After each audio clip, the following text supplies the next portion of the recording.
અત્યારે આપણે કેક બનાવવા જઈ રહ્યા છે. અહીંયા આપ જોઈ શકો છો મેં મિક્સ બિસ્કિટ લીધા છે બધા, બરાબર છે. મેં થોડા નાના નાના કટકા એના કરી લીધા છે. હવે આપણે એને એક મિક્સી જારમાં લઈ લઈશું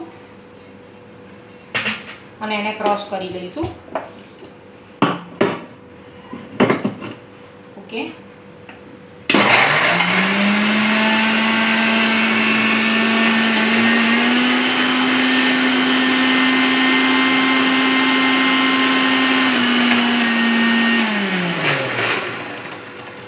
જોઈ લઈએ એકવાર. હજુ એને થોડું બરાબર ક્રશ થવા દઈશું આપણે.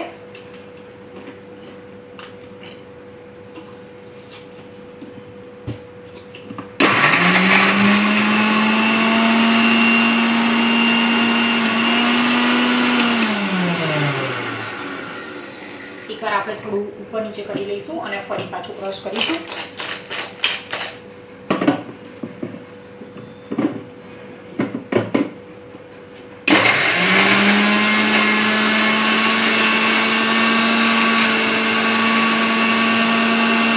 આપણે આમાં થોડું એકાદ ગ્લાસ જેટલું દૂધ લઈ અને ફરી એને ક્રશ કરી નાખીશું એટલે બેટર એકદમ સ્મૂથ આમાં જ બની જશે. આપણે પછી વિકસીથી બહુ કરવું.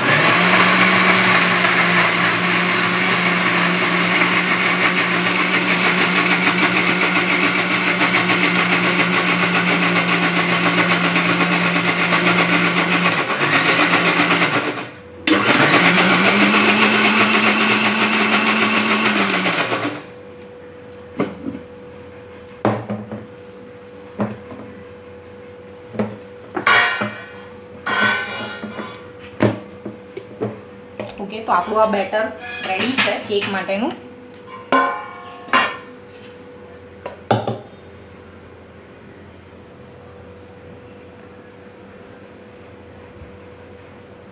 આપણે આમાં થોડું દૂધ એડ કરી અને આ બધું લઈ લઈશું ફરી પાછું. હવે આપણે આમાં પહેલાં આને બરાબર હલાવી લઈશું અને પછી ઈનો પાવડર એડ કરી દઈશું 1 પેકેટ.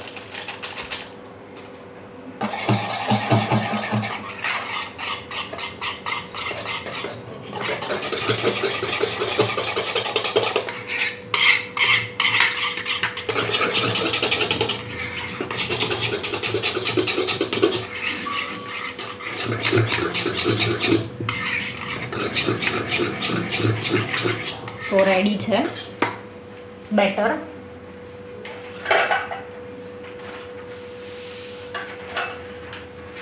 આની અંદર હવે આપણે બટર પેપર મૂકી દઈશું.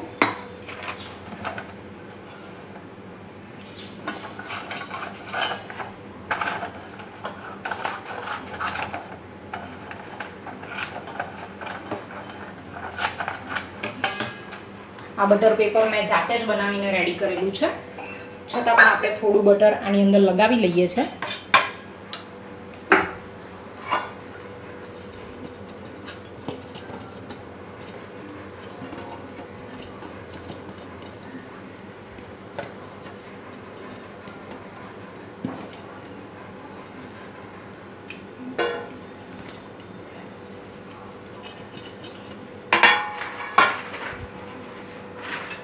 બટર પેપર આમાં મૂકી દઈએ છીએ આપણે.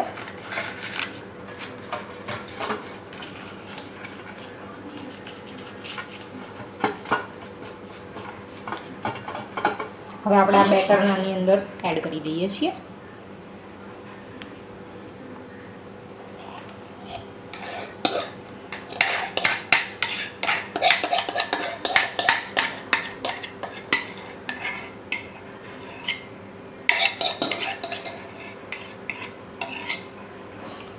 અને જો તમે આને કુકરમાં બનાવવા ઈચ્છતા હોય તો તમારે 5 થી 10 મિનિટ પહેલાં કુકરને પ્રીહીટ કરી લેવાનું અને ઢાંકણું બંધ કરતાં પહેલાં એની સીટી બહાર લઈ લેવાની છે. પણ મેં અહીંયા તપેલું લીધું છે, કાંઠો મૂકી દીધો છે અને પ્રીહીટ કરીને જ રાખ્યું છે.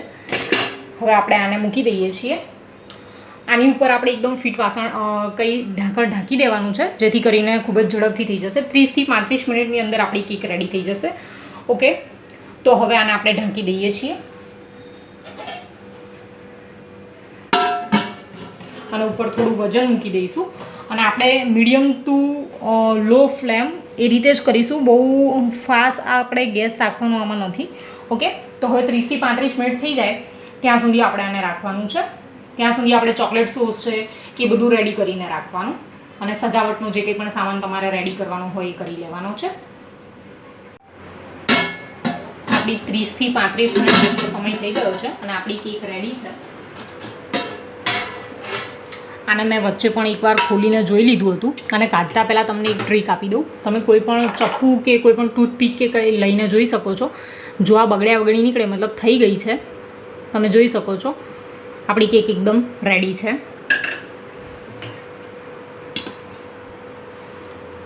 આને હવે આપણે 10 થી 15 મિનિટ અથવા 20 મિનિટ જ્યાં સુધી બિલકુલ ઠંડુ ના થઈ જાય ત્યાં સુધી આમનું આમ જ રાખીશું, અને પછી બાકીની પ્રોસેસ કરીશું. આપણે હવે આ કેક થઈ ગઈ છે, એને આ પ્લેટની અંદર કાઢી લઈએ છીએ. આપણે બટર પેપર મૂકેલું છે એટલે ખૂબ જ ઝડપથી નીકળી જશે કેક.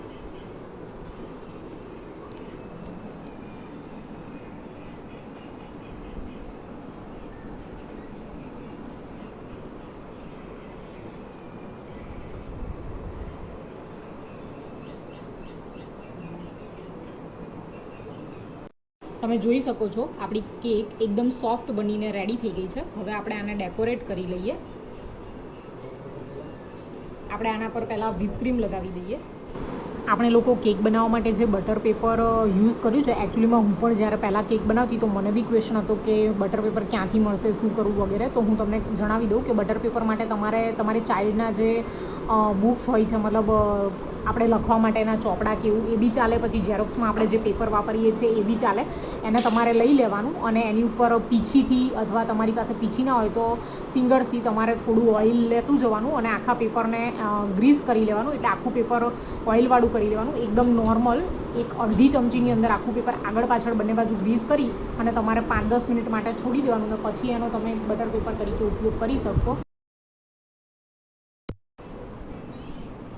આપણે આની ઉપર જે વ્હીપ ક્રીમ લગાવવાની હતી એ લગાવીને એકદમ રેડી કરી દીધું છે, તમે જોઈ શકો છો, રાઈટ.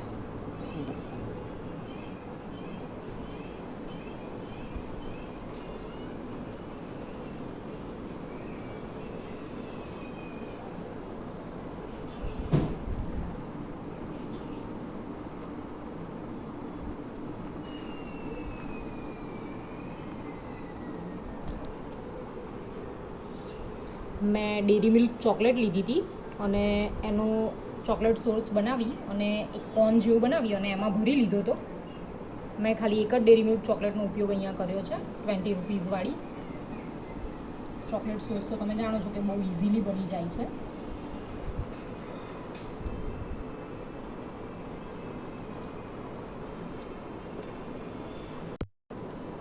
ઓકે, મેં વ્હીપ ક્રીમમાં પિંક કલર એડ કરેલો છે, તો આપણે એને થોડા પાર્ટમાં કરી દઈએ.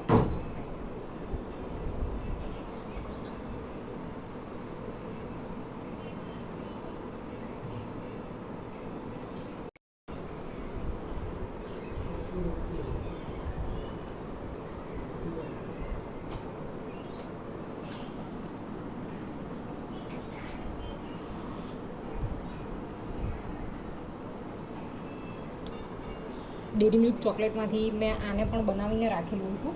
આપણે એમાંથી એક ફ્લાવર જેવું બનાવીશું.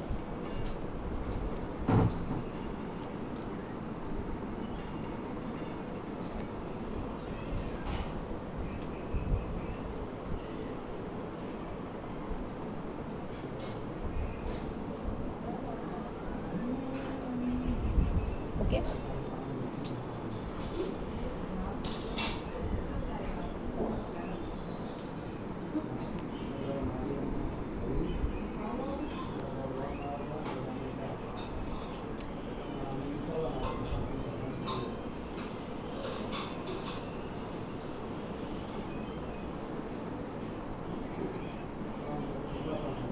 આપણે થોડા કાજુના પીસીસ કરીને રાખ્યા છે. હું એને અહીંયા થોડું સજાવી દઉં છું.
ચોકલેટ્સ બોલ્સ મેં બનાવીને રાખ્યા છે નાના નાના.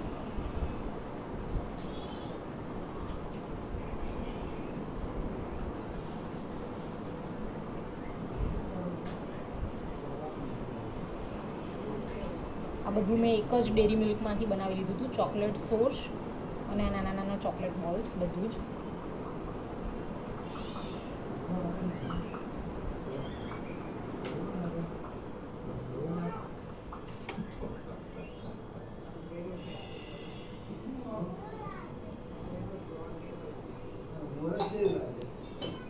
ઓકે, તો રેડી છે આપણી આ કેક, તમે જોઈ શકો છો. અને મારી પાસે જેટલી વસ્તુ અવેલેબલ હતી એનાથી મેં ડેકોરેટ કરવાનો પ્રયત્ન કર્યો છે. હવે આપણે આને કટ કરી અને ખાઈ શકીએ છીએ. આપણે કોઈ ઓકેઝન પર પણ બનાવી શકીએ છીએ, જેમ કે બર્થડે હોય, એનિવર્સરી હોય, બરાબર છે. Okay, thank you so much. તો તમે લોકો પણ બનાવો અને એન્જોય કરો. અને આ કેકની અંદર તમને ખ્યાલ છે કે મેં ખાલી બિસ્કિટ અને દૂધ અને ઈનો 3 જ વસ્તુનો ઉપયોગ કર્યો હતો, અને બાકી આ સજાવટમાં જે યુઝ કર્યું એ તો તમે લોકોએ જોયું છે.